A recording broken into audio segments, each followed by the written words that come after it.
সামনে শবে বরাত, এই যে সারা বছর পর যে আমরা একটা শবে বরাত পাই, এই শবে বরাতের দিনে আমাদের একটি গুরুত্বপূর্ণ আমল রয়েছে মুতাব্বিরদের জন্য। এই আমলটি কেউ মিস করবেন না। যদি মিস করেন তাহলে আপনি কিন্তু 1 বছরের জন্য বঞ্চিত হয়ে যাবেন। আমলটি আপনি কি করবেন শোনেন সম্মানিত হযরত। এটি হচ্ছে যে সমস্ত আপনার রোগীদের বা যে সমস্ত আমার ভাই বোন মা বোনেদের কঠিনের থেকে কঠিনতম জাদুর সমস্যা, জাদুটা কেমন, কোনোভাবে জাদু নষ্ট হয় না, তার শরীরের মধ্যে অন্যরকম জাদু আছে এভরিথিং। এমনকি যদি কারোর কিডে কিডে যন্ত্রণা হয়, যদি কারোর শরীরের মধ্যে সর্বদা ব্যথা করতে থাকে, কোনো ঔষধে ভালো না হয়, এইরকম সমস্ত রোগীদের জন্য এটি একটি বিখ্যাত একটি আমল। তো আমলটি শুরু করার আগে আপনাদেরকে বলবো, আপনি যদি আমার চ্যানেলে একটা নতুন সদস্য হয়ে থাকেন, আমাদের চ্যানেলটি অবশ্যই সাবস্ক্রাইব করে সাথে থাকবেন।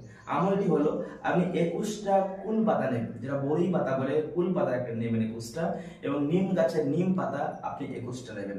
21টা নেওয়ার পর দুটোকে সিলে বাটবেন, দুটোকে সিলে এরকম বেটে মিক্স করবেন। এরপর আপনি নদীর পানি 1 বোতল নেবেন। নেওয়ার পর আপনার এগুলো শবে বরাতের যেটা আমাদের রাত পড়ছে সেই দিনে আমরা রেডি করে নেব। রেডি করে নেওয়ার পর এটাকে আমরা ওই রাতের মানে যখন শবে বরাতের রাত নিসফে শাবান 15 শাবানের রাত শুরু হওয়ার সাথে সাথে আমরা এগুলোকে বেটে ফেলবো। বেটে ফেলার পর আমরা একটা আগুন জ্বালাবো, একটা আগুন জ্বালাবো, জ্বালিয়ে নিয়ে ওই আগুনের মধ্যে আমরা ওই যে নদীর পানিটা ঢেলে দেবো একটা পাতিলের মধ্যে, দিয়ে আমরা এই যে নিম পাতাটা যে বাটাটা আমরা ঢেলে দেবো, দিয়ে এটা দিয়ে আমরা কিছুক্ষণ প্রায় 10-12 মিনিট এটা আমরা ফোটাবো, আগুনে ফোটাবো। আগুনে ফুটিয়ে ফুটিয়ে ফুটিয়ে ফুটিয়ে ওটা যখন তৈরি হয়ে যাবে, ওই ফুটানোর সময় আপনাকে এই আমলটি করতে হবে। সূরাতুল ফালাক, কুল আউযু বিরাব্বিল ফালাক, যখন স্ক্রিনে দিয়ে দিয়েছি, এই সূরাতুল ফালাক আপনাদেরকে পড়তে হবে 101 বার, সূরাতুন নাস আপনাদেরকে পড়তে হবে 101 বার। পড়বে 101 বার হয়ে যাওয়ার পর ওই পানির মধ্যে দম করে দেবেন, ফু দিয়ে দেবেন।